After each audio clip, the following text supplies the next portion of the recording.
নমস্কার দর্শক বন্ধুরা, আপনাদের সবাইকে স্বাগত নিউজ নাওর পর্দায়। আমি রয়েছি আপনাদের সাথে মীনাক্ষী। আপনারা প্রত্যেকে জানেন যে মধ্যশিক্ষা পর্ষদের, ত্রিপুরা মধ্যশিক্ষা পর্ষদের যে ফলাফল, উচ্চ মাধ্যমিক, মাধ্যমিক এবং মাদ্রাসার যে ফলাফল আজকে কিন্তু প্রকাশিত হয়েছে।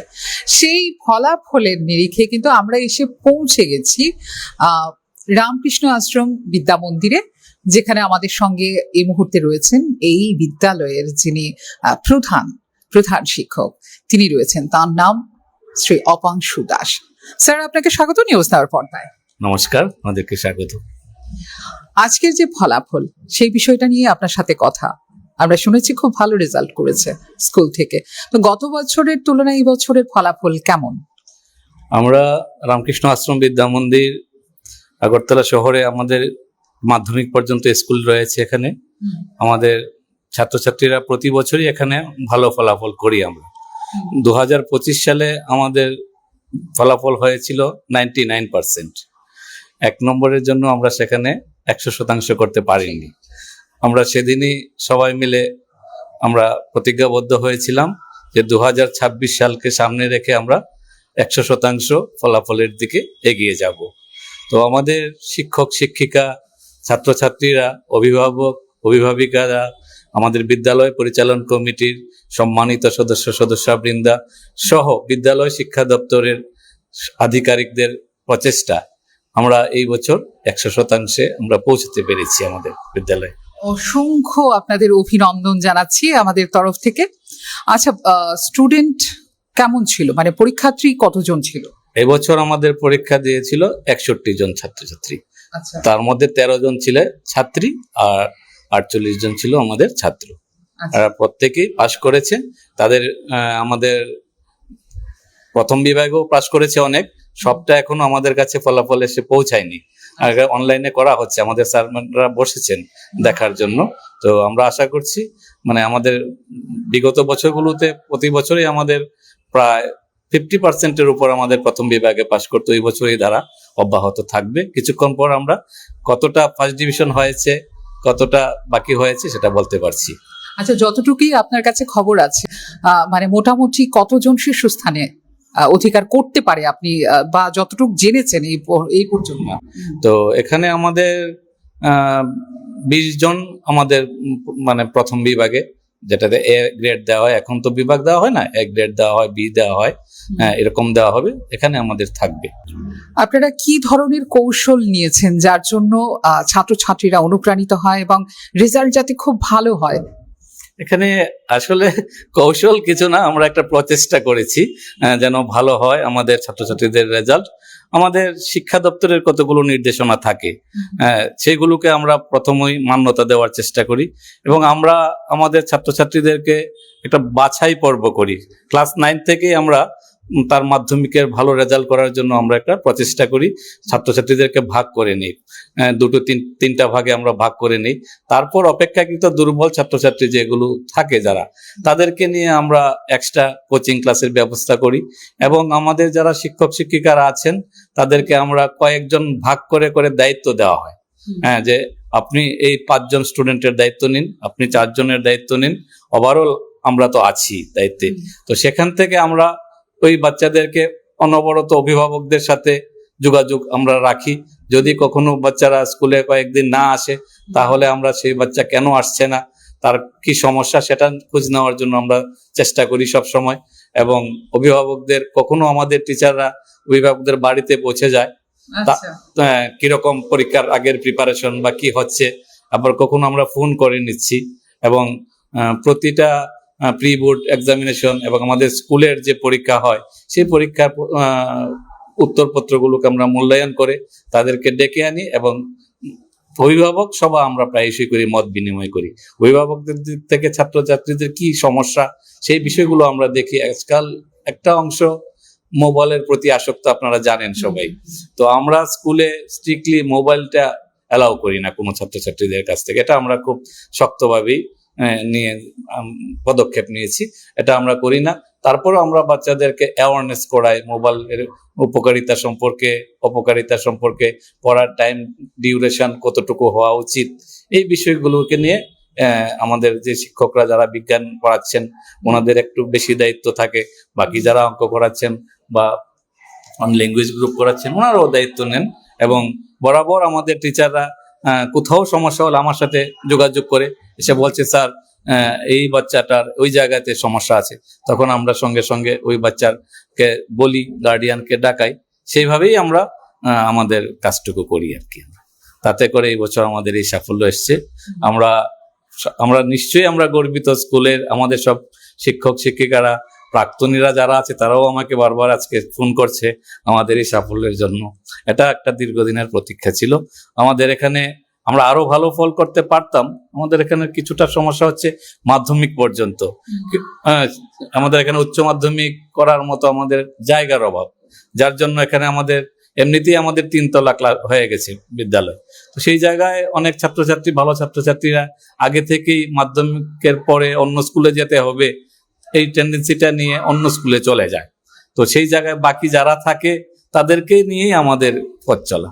আগামী দিন নিশ্চয়ই আজকের এই সাফল্য আমাদের দিশা দেখাবে, এবং এই আজকে 100% আমাদের শেষ না, এটাকে ধরে রাখাটাই আমাদের সবচেয়ে বড় কথা হবে। হ্যাঁ, বড় চ্যালেঞ্জের একটা বিষয় হবে আগামী দিন। এটাতে আমাদের বিদ্যালয়ের শিক্ষক শিক্ষিকাদের এবং আমাদের বিদ্যালয় পরিচালন কমিটির একটা দায়িত্ব অনেক বেড়ে গেল আমার মনে হচ্ছে আর কি, যে এই দায়িত্বটা আমরা সামনের দিন কিভাবে সামলাবো সেটা নিয়ে আমরা বসবো, আলোচনা করব। আগামী দিনও আমরা এইভাবেই এগিয়ে যাওয়ার একটা চেষ্টা রাখছি। আমরা জানি রামকৃষ্ণ আশ্রম বিদ্যা মন্দির মানুষের মতো মানুষ করে গড়ে তোলেন, মানুষ গড়ার কাজ করেন যারা শিক্ষকরা রয়েছেন এবং যিনি প্রধান শিক্ষক রয়েছেন, তারা কিন্তু প্রতিনিয়ত চেষ্টা করে যায়। আচ্ছা, এই যে মানুষের মতো মানুষ গড়ে তোলা, এটার জন্য আপনারা কি কি করেন? এখানে আমরা বিদ্যালয়ের পুঁথিগত শিক্ষা যেমন তার আজকের রেজাল্টের দিকে একটা দিক, সবচেয়ে বেশি গুরুত্ব আমরা দেই তাকে অলরাউন্ড ডেভেলপমেন্ট বা সার্বিক ডেভেলপমেন্ট আমরা যেটাকে বলি। সেখানে আমাদের এক্সট্রা কারিকুলামের ক্লাস আমরা নেই, কখনো কখনো শুধুমাত্র বইয়ের মধ্যেই আমরা পড়াই না, তাকে মানুষ হওয়ার জন্য শুধুমাত্র নম্বরটাই একটা বেশি পেলেই সে ভালো মানুষ হবে সেটা বড় কথা নয়, সে যেন সমাজে বড় মানুষ হিসাবে পরিচিতি পেতে পারে। তার জন্য তার যে যে দরকার, মা বাবাকে রেসপেক্ট করা, বড়দেরকে রেসপেক্ট করা, বিদ্যালয়ের ছাত্রছাত্রী মানে শিক্ষক শিক্ষিকাদের প্রতি রেসপেক্ট দেওয়া, বড় ক্লাসে যারা আছে ক্লাস 9, 10 তাদেরকে আমরা শেখাই, ছোট ক্লাসে যারা আছে তাদেরকে ডিসিপ্লিন শেখানোর জন্য তোমাদের থেকে তারা অনুপ্রাণিত হবে, কাজেই তোমরা সেখানে তাদেরকে দায়িত্ব নেবে।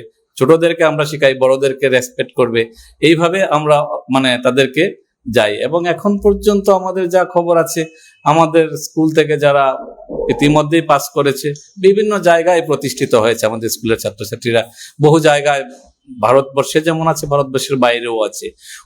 ওই যারা আমাদের প্রাক্তন ছাত্রছাত্রীরা ছিল তারাও আমাদেরকে বিভিন্ন সময় নানানভাবে আমাদেরকে চেষ্টা করেন এই স্কুলের গৌরবকে কিভাবে উত্তর বৃদ্ধি করা যায়। হ্যাঁ, ওনারাও আমাদেরকে বিভিন্ন সময় পরামর্শ দেন, ওনারাও এখন বিভিন্ন ফিল্ডে কাজ করেন। হ্যাঁ, ওনারা আমাদের পরামর্শ দেন, আমরা সেই পরামর্শগুলি নেই এবং ছাত্রছাত্রীদের সাথে শেয়ার করি। এই হচ্ছে আমাদের মূল কাজটা। স্কুলের ইনফ্রাস্ট্রাকচার যদি কোনো রকমের ঘাটতি থাকে বা খামতি থাকে, এই বিষয়টা আপনি গভর্নমেন্টের কাছে আমাদের নিউজ চ্যানেলের মাধ্যমে কিভাবে তুলে ধরবেন? না, এখন আমাদের স্কুলের ইনফ্রাস্ট্রাকচার সবটাই আছে, শুধুমাত্র যেগুলো নেই সেটা আমাদের অ্যাকচুয়ালি করার মতো সম্ভব না। এখানে আমাদের সবচেয়ে বড় অন্তরায় হচ্ছে আমাদের খেলার মাঠ নেই। আমাদের যেই জায়গা আছে শহরের মধ্যে, এখানে আমাদের বাচ্চারা খেলতে পারে না, যার জন্য আমরা এখানে ইনডোর গেমের ব্যবস্থা করেছি। আমাদের খেলার মাঠ নেই। আর আমাদের বড় সমস্যা হচ্ছে এটা হচ্ছে আমাদের অডিটোরিয়াম নেই।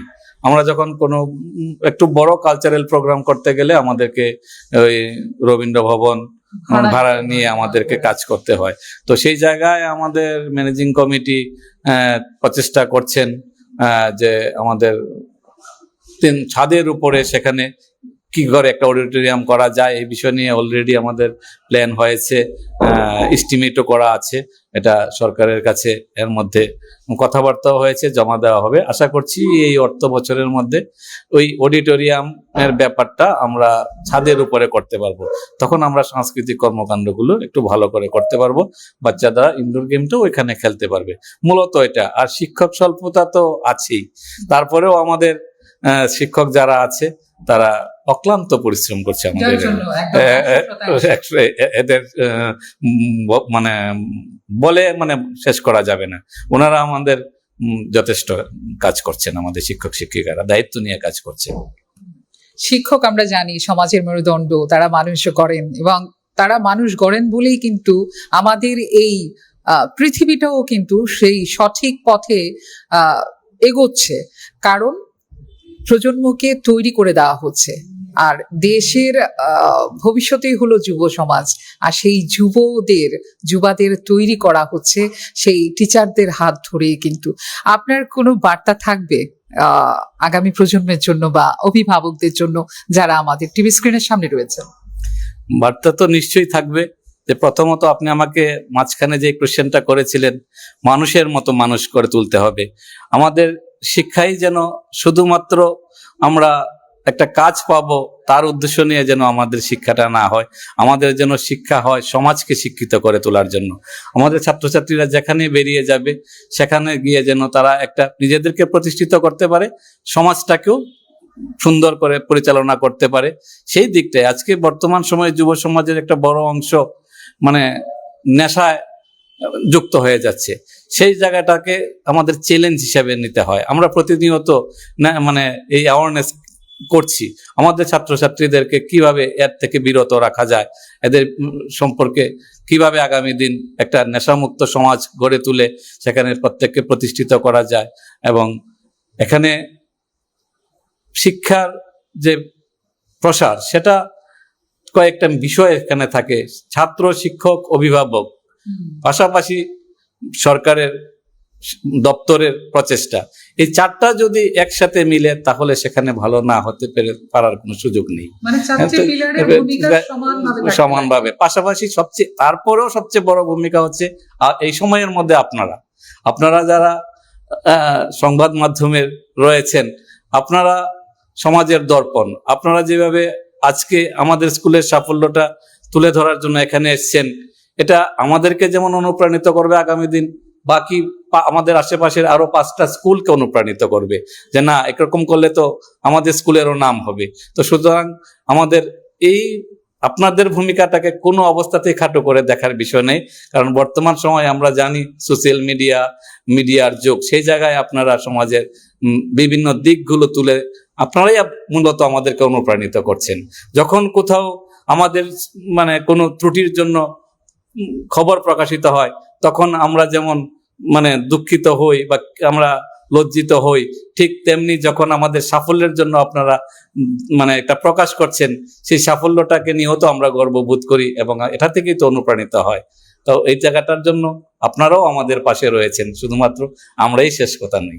অসংখ্য ধন্যবাদ আপনাকে, আপনি এতটা বলেছেন। আমরা আসলে যারা যে চতুর্থ স্তম্ভ রয়েছি, সাংবাদিকরা রয়েছি, সেখানেও কিন্তু সেই মানুষ গড়ার যারা আছেন, আপনাদের মতো যারা আমাদের গুরুরা ছিলেন, শিক্ষকরা ছিলেন, শিক্ষিকারা ছিলেন, তারাই কিন্তু সেইভাবেই তৈরি করে দিয়ে গেছে। সাথে সাথে মা বাবার ভূমিকাটাও খুব ভালো ছিল, যার জন্য আপনাদের জন্য আমরা কাজ করতে পারছি। একদম এই কাজের জন্য অসংখ্য ধন্যবাদ আপনাকে। অসংখ্য ধন্যবাদ। আপনারা পাশে থাকবেন, আগামী দিনেও আমরা এগিয়ে যাব। একদম। এই যে 100% পাশের হার, এটা যাতে প্রতি বছর ধরে রাখা যায়, সেই চ্যালেঞ্জটা যাতে আপনারা সহজেই পূরণ করতে পারেন, সেই আশাটাই রাখবো। এটাই আমাদের কাছে আজকের দিনের বড় দায়িত্ব হয়ে গেল, আমাদের চ্যালেঞ্জটাকে ধরে রাখা। আমরা চেষ্টা করব আগামী দিনও আমরা এই ধারাবাহিকতা বজায় রাখা। অসংখ্য ধন্যবাদ আপনাকে, সুস্থ থাকুন। আপনাদেরকে অসংখ্য ধন্যবাদ, নমস্কার। আপনাদের ব্যস্ততার মধ্যেও আমাদের এখানে এসেছেন, নমস্কার। এখানে শেষ করছি আজকে আমরা এই আলাপচারিতা। আপনারা প্রত্যেকে কিন্তু নজর রাখবেন বিভিন্ন আপডেটস, নিউজ এবং অভিমুখের মতো আমাদের যে সেগমেন্ট রয়েছে, যে বিভিন্ন স্তরের লোকদের আমরা তুলে ধরি, সে নবীন হোক, সে প্রবীণ হোক, সবাইকে কিন্তু আমরা তুলে ধরি।